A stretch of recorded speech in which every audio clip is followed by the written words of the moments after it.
Technology is changing fast. One big change? Robots are becoming more lifelike. Some robots are designed to be companions, especially for men. These female robots look and act like real women. They offer company and conversation. This raises questions about the future of relationships. Are we ready for a world where robots become friends, even lovers? Some people find the idea exciting, others find it strange or even scary, but one thing is certain, this technology is here to stay. As robots become more advanced, they will play a bigger role in our lives.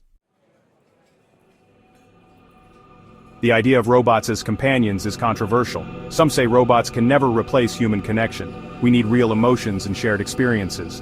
Others believe robots could be good for people who are lonely or have trouble finding partners. They argue that robots can offer companionship without the complexities of human relationships. The debate about love and sex with robots is even more heated. Is it possible to have real feelings for a machine? Can a robot truly consent to a relationship?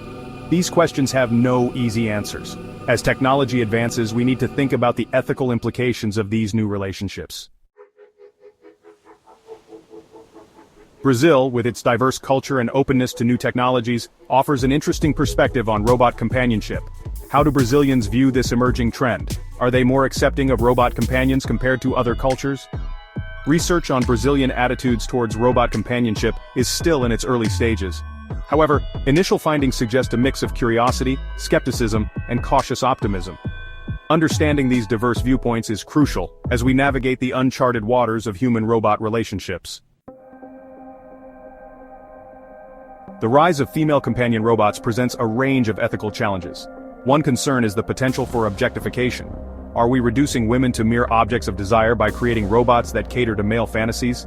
Another concern is the impact on human relationships. Will relying on robots for companionship make us less capable of forming meaningful connections with other human beings? These are complex questions with no easy answers. As we enter this uncharted territory, we need to proceed with caution and engage in open and honest conversations about the future we want to create.